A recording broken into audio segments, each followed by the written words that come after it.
Ma'am, the lobby is downstairs. The surgical wing isn't a place for people like you.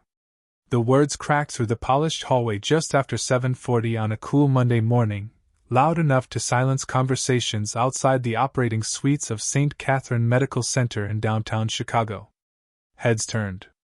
Nurses stopped rolling supply carts. Residents froze with tablets still in their hands. Dr. Ethan Walker stood near the restricted access doors in freshly pressed navy scrubs, confidence written across his face as though the hospital itself answered to him. In front of him stood a black woman in a charcoal travel coat, comfortable flats, and a small leather briefcase. She looked composed despite the eyes fixed on her. She didn't wear a white coat. She didn't wear a hospital badge. After a cross-country flight delayed by weather and a driver diverted by morning construction, she had walked into the hospital exactly as she was, calm, quiet, and almost invisible. Her name was Dr. Maya Brooks, but no one in that hallway knew it yet. Ethan looked her up and down with practiced certainty before gesturing toward the elevators. Families, visitors, and vendors check in downstairs. You're blocking staff access. Maya met his eyes without raising her voice. I'm exactly where I need to be. The answer only deepened the smirk spreading across his face. Around them, whispers began moving faster than footsteps. Some assumed she was a patient's relative. Others guessed she was lost. A first-year resident exchanged an uneasy glance with the nurse but stayed silent. Ethan folded his arms. This floor is for surgeons preparing for today's procedures. We're already behind schedule. Maya remained still, her expression unreadable. She had seen this look before, not just once but throughout a career built one operating room at a time. Long before national awards, groundbreaking transplant procedures, and keynote speeches, there had been assumptions made before introductions, conclusions reached before credentials were ever requested. She had learned years ago that dignity rarely needed volume. It only needed patience. Ethan stepped closer, lowering his voice just enough to sound polite while making sure everyone nearby could still hear every word. The lobby has comfortable seating. Someone there can help you find whoever you're looking for. Maya gave a small nod, almost thoughtful, then glanced briefly toward the operating rooms where teams continued preparing for the morning's first surgeries. The hallway felt strangely heavier now, as though everyone sensed something important without understanding why. A young nurse named Emily Harper tightened her grip on a patient chart. Something about the woman's confidence didn't match the story unfolding in front of them. People who were truly lost usually apologized. This woman never did. Maya reached into her coat pocket, removed her phone, and typed only 3 words before slipping it away again. I'm in position. She neither argued nor protested. She simply turned toward the elevators with measured steps, leaving behind a corridor filled with uncertain faces. Ethan exhaled with quiet satisfaction, convinced he had protected his department from an interruption. None of them realized the meeting everyone upstairs had been anxiously waiting to begin could not start without the very woman they had just sent away. The elevator doors opened onto the main lobby with a soft chime that barely registered against the steady rhythm of morning arrivals. Patients checked in at the reception desk. Families gathered around coffee carts. Volunteers guided visitors toward waiting areas with practiced smiles. Dr. Maya Brooks stepped aside near a wall of floor-to-ceiling windows where sunlight stretched across the polished marble floor. She did not pace. She did not sigh. She simply watched the hospital wake up around her with the quiet confidence of someone who understood that time had a way of exposing truth without being forced. Upstairs, Dr. Ethan Walker accepted approving nods from a few colleagues who assumed he had handled an awkward interruption. He adjusted the sleeves of his scrubbed jacket and glanced toward the conference room where the executive leadership meeting would begin in less than 15 minutes. For months he had convinced himself that the announcement everyone anticipated would finally place him in charge of the Department of Surgery. Years of successful procedures, media interviews, and conference presentations had built a certainty that felt unshakable. Across the hallway, a first-year surgical resident named Daniel Price hesitated before approaching Emily Harper at the nurse's station. "Did that woman seem strange to you?" he asked quietly. Emily looked toward the elevator doors that had already closed. She did not seem confused, she answered. She seemed patient. Daniel frowned. Almost like she expected this. Before Emily could respond, Ethan walked past carrying a digital tablet under one arm. Enough distractions, he said. We have real work to do. His tone ended the conversation, but not the uncertainty growing inside the people who had witnessed the exchange. Downstairs, Maya's phone vibrated once. A single message appeared on the screen. Traffic delayed the board by 8 minutes. She read it, smiled almost imperceptibly, and slipped the phone back into her pocket. Nearby, an elderly man studying a hospital brochure looked up at her with curious eyes. After a long pause, recognition slowly replaced uncertainty. "Excuse me," he said carefully. "Were you the surgeon interviewed after that pediatric transplant in Boston a few years ago?" Maya offered a warm smile without drawing attention to herself. "That was a long time ago." The man nodded with unmistakable admiration. "My granddaughter wanted to become a doctor because of that interview." Before he could continue, a volunteer called his name and escorted him toward an outpatient clinic. The brief conversation went unnoticed by nearly everyone except a receptionist named Olivia Sanders, who quietly searched the memory of where she had seen Maya's face before. Upstairs, Ethan entered the conference room and noticed something unexpected. The seat at the head of the long table remained empty, but in front of it rested a neatly printed nameplate turned face down. The hospital president had instructed everyone not to touch it until the meeting officially began. Ethan assumed it was part of the ceremony planned for his promotion and settled into the chair closest to the head of the table with unmistakable confidence. Back in the lobby, Maya folded her hands over her briefcase and glanced once toward the elevators. She had spent an entire career proving that skill could outlast prejudice, and experience had taught her one simple lesson. The loudest assumptions often collapsed under the quietest facts. All she had to do now was wait a few more minutes. The executive conference room gradually filled with department chairs, senior physicians, and hospital administrators, each quietly wondering why the meeting had been delayed. Coffee cups rested beside folders marked confidential, while the large digital display at the front of the room counted down the minutes until 8 o'clock. Dr. Ethan Walker leaned comfortably in his chair, greeting colleagues with the relaxed confidence of someone already imagining congratulations. Several surgeons exchanged polite smiles, convinced they were about to witness the announcement everyone had been discussing for weeks. Across the table, Dr. Rebecca Lynn glanced toward the empty chair at the head of the room. "Has anyone seen our new chief yet?" she asked. Ethan answered before anyone else could speak. "Probably finishing paperwork with human resources." These executive announcements always run late. His certainty drew a few quiet laughs, but the room never completely relaxed. Something felt unfinished. Meanwhile, downstairs, the morning pace of the hospital continued without interruption.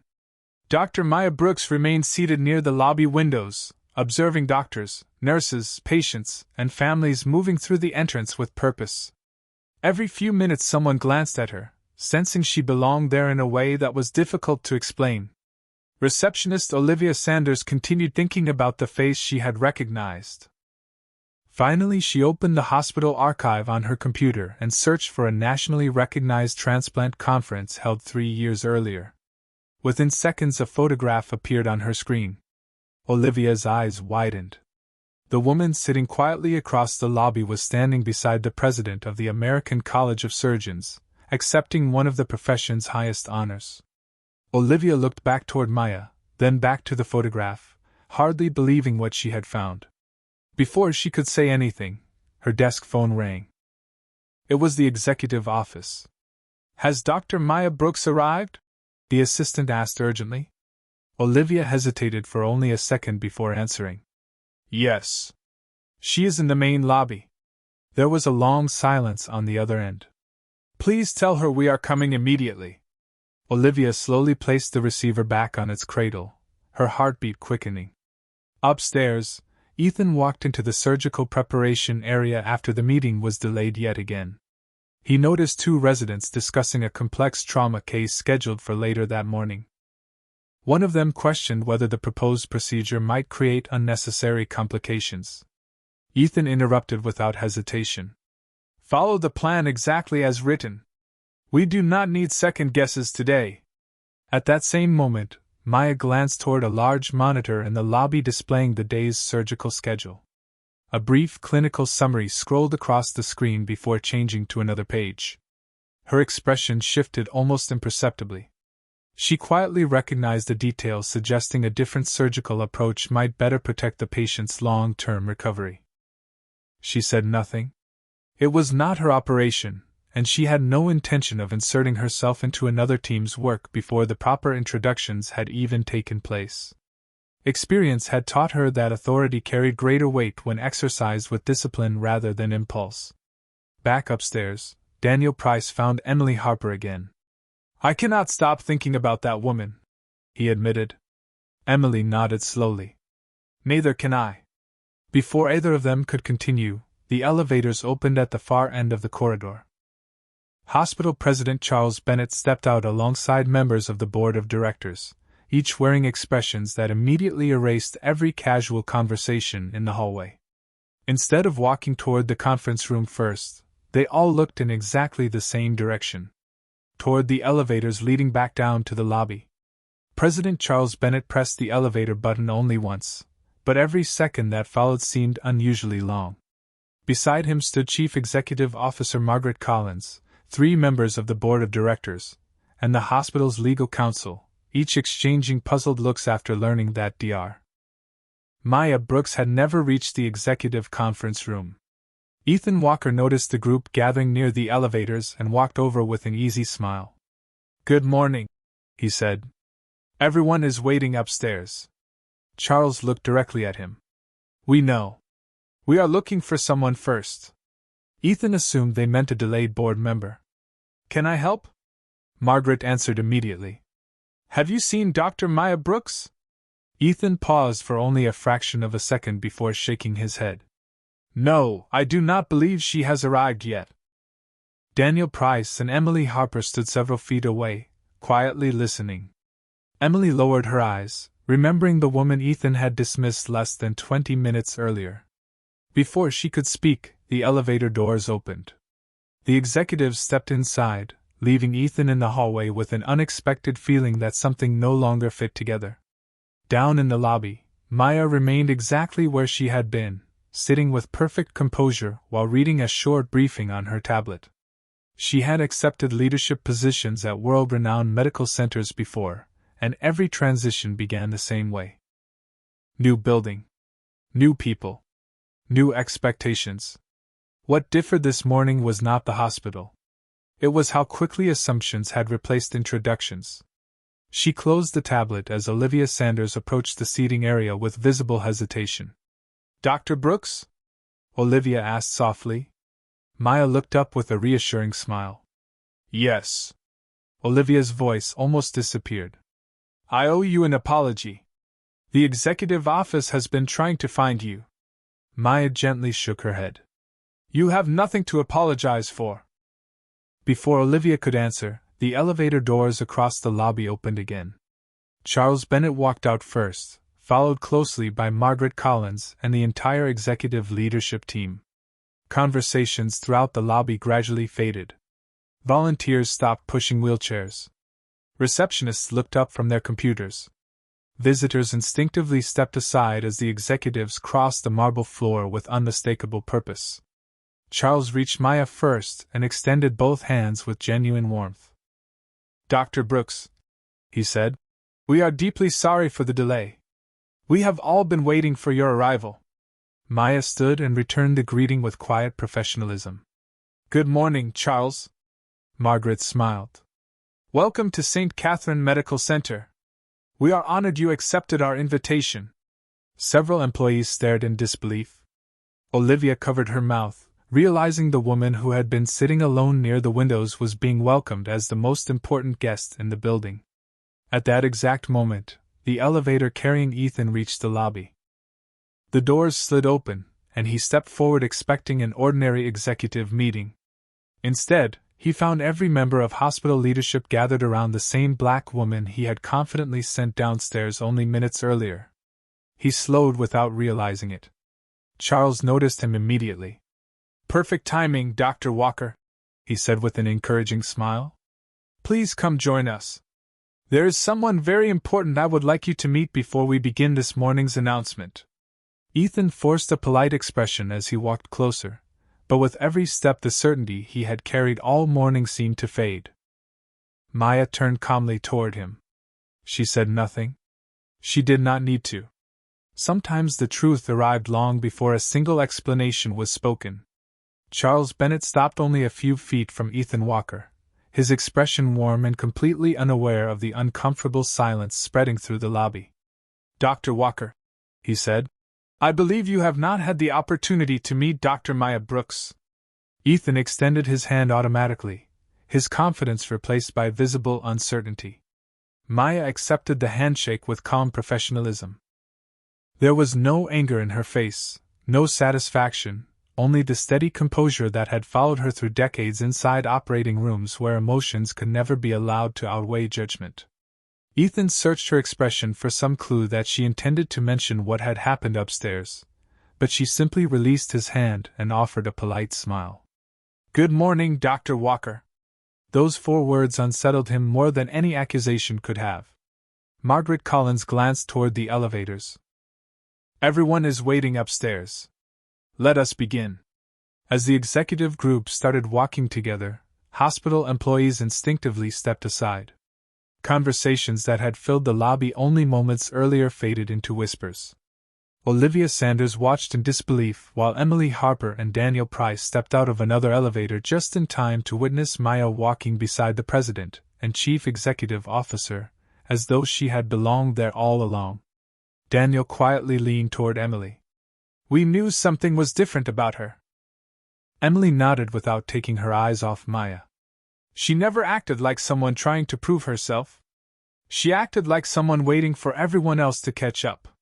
Ethan followed several steps behind the executive team, replaying the morning in his mind with growing discomfort. Every sentence he had spoken now echoed differently. He had never asked her name. He had never requested identification. He had simply looked at her, decided where she belonged, and acted on that assumption with complete confidence. The elevator climbed toward the executive floor in near silence. No one seemed interested in casual conversation anymore. Maya stood quietly beside Charles Bennett, reviewing the agenda displayed on her tablet. Margaret noticed Ethan staring toward the floor and assumed he was simply nervous about the upcoming leadership announcement. "Big day for the department," she said with an encouraging smile. Ethan forced a brief nod. "Yes, it certainly is." When the elevator doors opened, every department chair already waiting outside immediately stood. The conference room doors remained open, revealing a long polished table with senior physicians seated on both sides. At the head of the room rested the single chair that had remained empty all morning. The nameplate that had been turned face down was still waiting.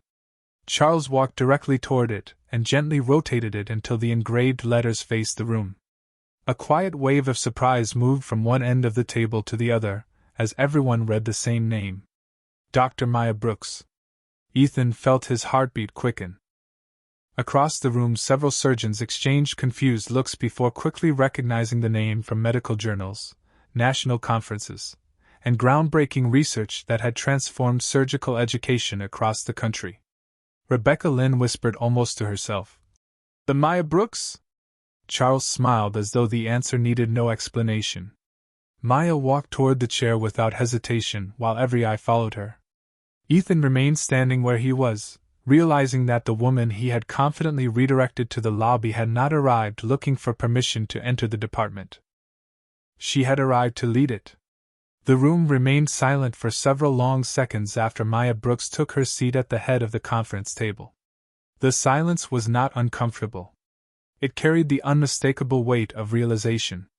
Charles Bennett looked around the room with genuine pride before speaking. "Thank you all for your patience this morning. Today marks the beginning of a new chapter for St. Catherine Medical Center. After a nationwide search that included some of the finest surgical leaders in the country, the board of directors reached a unanimous decision. Every surgeon watched Maya. Every administrator waited. Charles continued. Dr. Maya Brooks has accepted our invitation to become the next chief of surgery. The announcement settled over the room like a change in weather. Several department chairs immediately smiled and applauded. Others exchanged impressed glances, recognizing the significance of recruiting one of the most respected surgeons in American medicine. Rebecca Lynn spoke first. It is an honor to work with you, Dr. Brooks. Your reconstruction protocols have influenced hospitals across the country. Another physician nodded in agreement. My fellowship director required us to study your research during residency. Maya acknowledged each comment with quiet appreciation. Thank you. I believe excellent medicine is always built by teams, never by individuals. Her voice was calm, measured, and completely free of self-importance. Ethan Walker remained motionless. Every compliment directed toward Maya erased another piece of the confidence he had carried only an hour earlier. He remembered the hallway outside the operating suites. He remembered pointing toward the elevators. He remembered assuming she could not possibly belong on the surgical floor simply because she did not fit the image he expected. Now the room was introducing her as the person who would oversee the entire department, including his own work. Margaret Collins noticed Ethan's unusual silence. Dr. Walker, I know you have followed Dr. Brooks' publications over the years. I imagine the two of you will accomplish remarkable things together. Ethan forced a careful smile. I am looking forward to working with her. Maya turned toward him with the same composed expression she had maintained all morning. So am I. There was no sarcasm in her reply. No hidden accusation. That quiet professionalism only made the moment more difficult for Ethan. Charles opened the meeting agenda and continued. Dr. Brooks will spend the next several weeks reviewing departmental operations, surgical outcomes, resident education, and workplace culture before implementing any long-term initiatives. Maya nodded thoughtfully. Every hospital has talented people. My responsibility is to create an environment where every patient receives outstanding care and every member of the team is treated with equal professionalism and respect. Emily Harper, invited to the meeting as nursing representative, felt those final words settle deeply. She glanced toward Daniel Price, who quietly understood that Maya was talking about far more than hospital procedures. Without mentioning the morning's events, she had already described the kind of culture she intended to build. Across the room, Ethan lowered his eyes for a brief moment. For the first time since arriving at work that day, he realized the greatest lesson waiting for the Department of Surgery had nothing to do with medicine. It had begun before the meeting ever started, in a hallway where one assumption had revealed far more about the person making it than the woman standing silently in front of him. When the formal introductions concluded, the atmosphere inside the conference room gradually shifted from ceremony to conversation.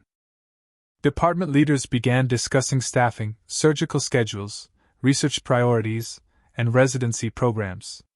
Maya Brooks listened far more than she spoke, taking careful notes, while allowing each physician to describe both the department's strengths and its challenges.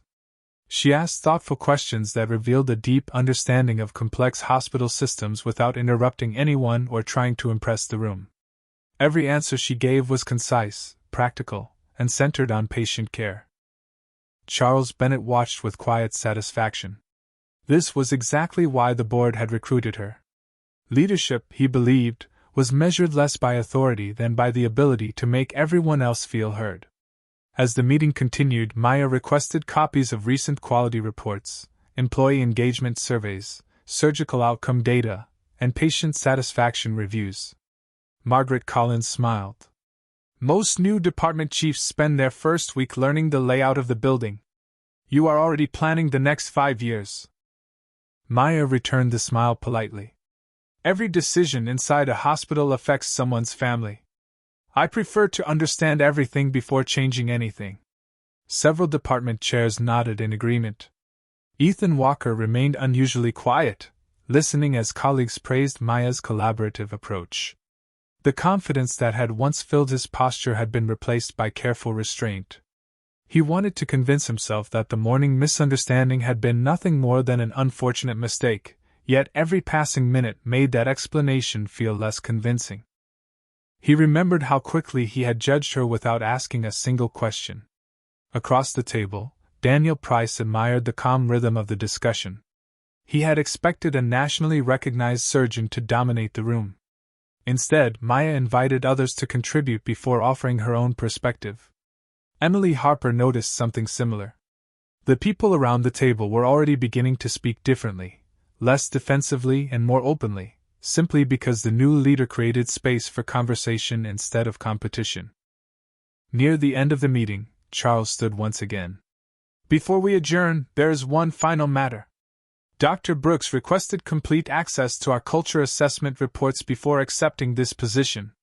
She believes clinical excellence and professional respect must exist together." "I fully agree." Maya slowly closed her notebook. "Outstanding medicine depends upon trust. Patients trust physicians. Physicians trust nurses. Residents trust mentors. Every member of the hospital deserves that same respect before assumptions are made about who they are or why they belong here." The words were delivered gently, without raising her voice or looking toward any particular person, yet everyone who had witnessed the events earlier that morning immediately understood their deeper meaning. Ethan lowered his eyes. He realized she could have described every detail of what had happened in the hallway. She could have embarrassed him in front of the board, the executive team, and every senior surgeon in the hospital. Instead, she had chosen to speak about principles rather than people. That choice carried more weight than any public accusation ever could. As the meeting concluded, physicians gathered around Maya to introduce themselves properly. Several asked about future research projects. Others welcomed her to Chicago. Emily approached quietly and extended her hand. "Dr. Brooks, I am Emily Harper from Perioperative Nursing. I just wanted to say welcome." Maya smiled warmly. "Thank you, Emily. I look forward to working with you." Standing several feet away, Ethan understood that the morning was not ending with humiliation or triumph. It was ending with an opportunity, one he had nearly failed to recognize before the woman he had underestimated became the leader whose example was already beginning to reshape the entire department. After the meeting ended, the executive floor slowly returned to its usual rhythm, but Maya Brooks did not rush to her new office. Instead, she asked to walk through the surgical department before unpacking a single box. Charles Bennett gladly agreed. They moved through the same hallway where the morning had begun, now filled with physicians preparing for procedures, nurses coordinating schedules, and residents reviewing patient charts.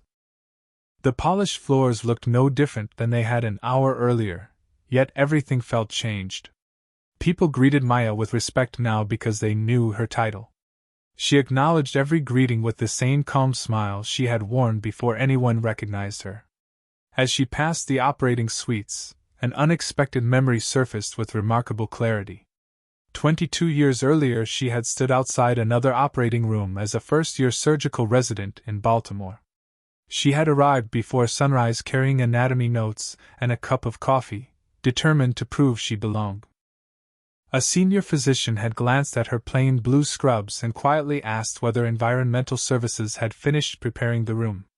He had not asked her name. He had not looked at her identification badge. He had simply assumed she could not possibly be the newest resident on the surgical team. Maya remembered the brief sting of that moment, not because of the words themselves, but because similar assumptions had followed her through medical school, residency, fellowship, and even her earliest faculty appointments. Each time she faced the same choice. She could allow another person's expectations to define her future, or she could let excellence speak where arguments never could. She chose excellence every single time. The memory faded as quickly as it had arrived. Maya looked through the large observation window into one of the operating rooms where a multidisciplinary team prepared carefully for a complex procedure. She smiled quietly. Medicine had always been larger than personal recognition. It was about restoring hope one patient at a time. Charles noticed her thoughtful expression. "Everything all right?" he asked. Maya nodded gently. I was remembering my first year in surgery. Hospitals teach more than medicine. They teach people who they believe belongs. Charles sighed. I hope we become the kind of hospital that teaches something better. Maya answered without hesitation. That depends on what we reward every day. Skill matters. Character matters just as much. A few steps behind them, Emily Harper overheard the exchange while reviewing supply requests. Those simple words stayed with her. She realized the new chief of surgery was not interested in rewriting policies alone. She intended to reshape habits, conversations, and assumptions that quietly influenced the culture of the department. Farther down the corridor, Ethan Walker watched the group from outside a consultation room. He had spent the last hour replaying the morning over and over, yet the image that stayed with him was not the introduction in the conference room. It was Maya standing calmly in the hallway before any titles had been revealed, answering disrespect with dignity instead of anger. For the first time in years, Ethan understood that technical brilliance could save a patient, but humility was what allowed a physician to truly deserve another person's trust. And as Maya continued walking through the department she now led, she carried no interest in settling old moments. She was already focused on building a future where no one would have to earn respect twice simply because someone else had judged them before saying hello. By late morning, Maya Brooks had completed her first walk through every surgical unit, stopping to introduce herself not only to senior physicians but also to nurses, technicians, unit coordinators, transport staff, and medical assistants. She believed that every successful operation depended upon far more people than the surgeon whose name appeared in the chart. As she listened to employees describe their routines, she noticed something encouraging. Many people spoke honestly. They pointed out scheduling bottlenecks, communication gaps between departments, and opportunities to improve patient experience. They were beginning to trust that their new leader wanted solutions rather than compliments. Charles Bennett watched the conversations unfold with quiet satisfaction. He had hoped Maya would inspire confidence, but he had not expected it to happen within a single morning. Meanwhile, Ethan Walker returned to his office carrying a folder he never opened. Instead, he sat alone, staring through the window overlooking the city skyline.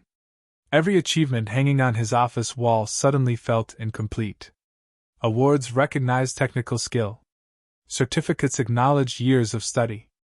None of them measured judgment, humility, or the assumptions that quietly shaped daily decisions. His thoughts were interrupted by a gentle knock on the open door. Emily Harper stepped inside. Dr. Walker, may I ask you something? Ethan nodded. Of course. Emily chose her words carefully. If Dr. Brooks had introduced herself before you spoke this morning, would anything have happened differently? The question lingered in the room long after it was asked. Ethan answered honestly. Yes. Emily continued, her voice calm rather than confrontational. Then maybe the problem was never who she was. Maybe it was what we believed before we knew. She offered a respectful nod and quietly left the office. Ethan remained seated, realizing the young nurse had summarized the entire morning in a single sentence. Down the hallway, Maya met with Daniel Price, several residents, and teaching faculty to discuss surgical education. Rather than delivering a lecture, she invited each resident to describe the greatest challenge of training. Some mentioned long hours. Others spoke about balancing confidence with caution inside the operating room. Maya listened carefully before responding. Your education should prepare you to perform excellent surgery, but it should also prepare you to become the kind of physician patients remember for the right reasons. Clinical knowledge earns trust only when it is matched by respect. Daniel immediately thought about the hallway encounter earlier that morning. Without describing the incident, Maya had once again transformed it into a lesson everyone could apply. Later that afternoon, Margaret Collins joined Maya in her temporary office with several personnel reports requested during the executive meeting. These include employee engagement surveys, leadership evaluations, and anonymous workplace culture feedback from the last 3 years. She explained. Maya thanked her and began reviewing the reports one page at a time. She was not searching for individual mistakes. She was looking for patterns. Strong organizations improved by understanding systems rather than assigning blame. As she read, one theme appeared repeatedly across different departments. Employees consistently praised teamwork, while also expressing concern that some newer staff members occasionally felt judged before they had the chance to demonstrate their abilities. Maya quietly closed the final folder and looked out the office window. The morning had revealed one example. The report suggested it was not the only one. She understood then that accepting this position had never been simply about leading surgeries. Her real responsibility would be creating a culture where introductions always came before assumptions, where professionalism outweighed appearances, and where every person walking through those hospital doors would be seen first for their purpose instead of the expectations someone else placed upon them. The following morning began with a different energy throughout the surgical department. Word of Maya Brooks' appointment had spread across every floor of the hospital. Physicians who had only known her through medical journals were now meeting her in person. Nurses spoke about how she had remembered their names after a single introduction. Residents noticed that she asked questions before offering opinions. Even the atmosphere inside the operating suites felt steadier, as though the department had quietly decided to reset itself. Maya arrived before sunrise carrying nothing more than a notebook and a cup of black coffee. She walked through the corridors greeting environmental services staff, transport teams, and early shift nurses with the same respect she showed department chairs. To her, leadership began long before the first operation of the day. In his office, Ethan Walker watched the hallway through the glass wall outside his door. Every few minutes someone stopped to greet Maya. She never appeared rushed, yet she somehow made every conversation feel important. Ethan realized that influence did not always come from authority. Sometimes it came from making people feel valued before they had earned a title. Shortly before 7 o'clock, Charles Bennett joined Maya for a scheduled planning session. Together they reviewed the first phase of her leadership strategy. Rather than proposing expensive renovations or dramatic organizational changes, Maya presented 3 simple priorities. Improve communication across surgical teams. Strengthen mentorship for residents. Ensure every employee, regardless of position, experienced the same level of professional respect. Charles smiled as he finished reading the proposal. You are changing culture before changing policy. Maya nodded. Policies tell people what they must do. Culture determines what they choose to do when nobody is watching. Those words stayed with Charles long after the meeting ended. Later that morning, Maya requested a voluntary gathering with physicians, nurses, technicians, and administrative staff in the surgical education auditorium. The room quickly filled. Some employees expected new rules. Others anticipated a formal speech about performance expectations. Instead, Maya stepped to the front without slides or prepared remarks. She looked across the audience before speaking in the same calm voice everyone had already come to recognize. Every person in this hospital earned the opportunity to be here through commitment, education, and service. Before we evaluate credentials, before we notice clothing, before we form opinions, we should begin with something much simpler. We should begin with a conversation.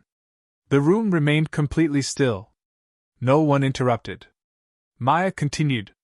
Medicine asks patients to trust strangers with their lives. That trust begins with how we treat one another. If respect exists only after someone proves their title, then respect was never truly present to begin with. Emily Harper exchanged a quiet glance with Daniel Price. Several physicians slowly nodded in agreement.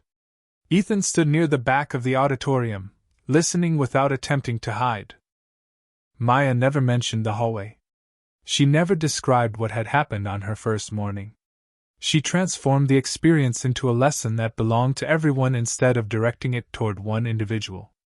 As the gathering concluded, employees returned to their departments carrying more than a new organizational vision. They carried a shared understanding that excellence inside a hospital could never be measured only by successful procedures. It would also be measured by the dignity offered to every person long before anyone knew their position, their accomplishments, or the name printed on the office door. During the weeks that followed, the changes inside the Department of Surgery became impossible to ignore. Communication between teams improved. Morning briefings became conversations instead of one-way instructions. Residents who had once hesitated to ask questions now participated with growing confidence because they knew thoughtful curiosity would be respected rather than dismissed. Patient satisfaction scores began climbing steadily, not because new equipment had arrived or procedures had changed overnight, but because every interaction reflected a culture that valued dignity as highly as clinical excellence. Maya Brooks never claimed credit for those improvements. Whenever someone praised the department, she redirected the recognition toward the nurses, technicians, physicians, and support staff who had embraced the new standard together. One afternoon, Charles Bennett reviewed the latest performance reports with Margaret Collins and smiled. "We recruited an exceptional surgeon," he said, "but I believe we gained something even more valuable. We found a leader." Margaret nodded in agreement. "People are not simply working harder. They are treating each other differently." At the same time, Ethan Walker had quietly begun changing his own daily habits. He introduced himself before asking questions. He greeted every new employee personally. He spent more time listening during case discussions instead of assuming his first opinion was automatically the correct one. The transformation did not happen because anyone ordered it. It happened because he finally recognized the cost of allowing assumptions to replace simple human curiosity. One afternoon he asked Maya whether they could speak privately after departmental rounds. She welcomed him into her office with the same calm professionalism she had shown since her first morning. Ethan stood silently for a moment before speaking. "I owe you an apology." Maya remained attentive without interrupting. Ethan continued. "Before I knew your name, I believed I already knew where you belong. Looking back, I realize I never gave you the respect every person deserves before making a judgment. I cannot change that morning, but I can change how I lead from this day forward." The room became very quiet. Maya considered his words carefully before answering. Real professionalism is not about never making mistakes. It is about having the courage to recognize them and the discipline to grow beyond them. Ethan slowly nodded. "I intend to earn that growth." Maya offered a small smile. "Then begin the same way we ask every resident to begin. Learn something every day, especially about yourself." As Ethan left the office, Emily Harper happened to pass through the hallway. She noticed the difference immediately. His posture no longer reflected certainty built upon status. It reflected humility built upon understanding. Inside the department, that quiet change spread farther than any formal policy ever could. Residents observed it. Nurses appreciated it. Even patients sensed a calmer atmosphere among the teams caring for them. Maya looked through the glass wall overlooking the surgical floor and watched physicians from different backgrounds working together with renewed trust. The hallway where assumptions had once shaped the first conversation had become a place where introductions came first, respect followed naturally, and every person who walked through those doors was given the opportunity to be known before being judged. For Maya, that was the beginning of the kind of healing no operating room alone could ever provide. Several months later, the Department of Surgery gathered once again in the same conference room where Maya Brooks had first been introduced. This time the mood was entirely different. The annual leadership review had become less of a formal evaluation and more of a celebration of what the department had accomplished together. Charts displayed improved patient outcomes, stronger employee retention, higher resident satisfaction, and record levels of collaboration across specialties. Charles Bennett stood before the group with visible pride. "These numbers represent more than operational success," he said. "They represent a culture that people are proud to be part of." Applause filled the room, but Maya accepted it with the same quiet humility she had shown since her first day. "These achievements belong to every person who chose respect over assumption and teamwork over ego," she replied. "Hospitals do not become exceptional because of one leader. They become exceptional because ordinary people decide every day to treat one another with extraordinary professionalism." After the meeting, Maya announced the launch of a new mentorship initiative designed for incoming physicians, nurses, and residents. Every new employee would be paired with an experienced mentor during their first year, not only to strengthen clinical skills but also to ensure that everyone entering the hospital felt welcome from the very beginning. Emily Harper volunteered immediately. Daniel Price did the same. Ethan Walker quietly raised his hand as well. Several colleagues glanced toward him with surprised smiles. Maya acknowledged his decision with a simple nod. She understood that meaningful change became real only when people chose to pass it forward. During the first orientation session, Ethan addressed a group of newly hired residents. Instead of beginning with technical expectations, he shared a lesson he wished he had learned much earlier in his career. The first thing you notice about someone should never become the final thing you believe about them, he said. Ask questions before reaching conclusions. Introduce yourself before making assumptions. Every physician in this room deserves the chance to be known before being judged. Emily watched the residents listening carefully and realized that the department had reached a turning point. The values Maya introduced were no longer dependent upon one person. They had become part of the culture itself. Later that afternoon, Maya paused outside the same hallway where her first morning at the hospital had taken such an unexpected turn.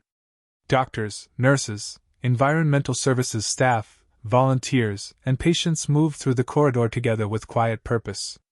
New employees greeted one another by name. Senior physicians stopped to answer residents' questions without impatience. No one remembered the hallway because of embarrassment anymore. They remembered it because it marked the beginning of a better way forward. Charles joined Maya beside the window overlooking the surgical floor. If someone asked you what your greatest accomplishment has been here, he said, what would you tell them? Maya watched the teams below for a moment before answering. Not a promotion. Not a publication. Not an award. If one person walks through these doors tomorrow and is welcomed with respect before anyone wonders who they are, then we have already succeeded. Charles smiled quietly. The lesson that had begun with a mistaken assumption had ended with an entire hospital choosing a different standard. In the end, the most important surgery performed inside St. Catherine Medical Center had not taken place in an operating room at all. It had taken place within hearts, habits, and everyday decisions, proving that the strongest institutions are built not only by knowledge and skill, but by the simple courage to see the person before seeing the title. 1 year later, the story of Maya Brooks had quietly become part of the identity of St. Catherine Medical Center, although very few people knew every detail of how it had begun. New physicians arrived from across the country having heard that the hospital valued excellence without arrogance and leadership without intimidation. Residents often commented that the culture felt different from other training programs. Nurses noticed that new employees introduced themselves before asking questions. Department chairs regularly invited ideas from the youngest members of their teams. None of those habits appeared by accident. They grew from countless ordinary moments where people chose respect before assumption. Maya never asked anyone to remember her first morning. She preferred that they remember what came after it.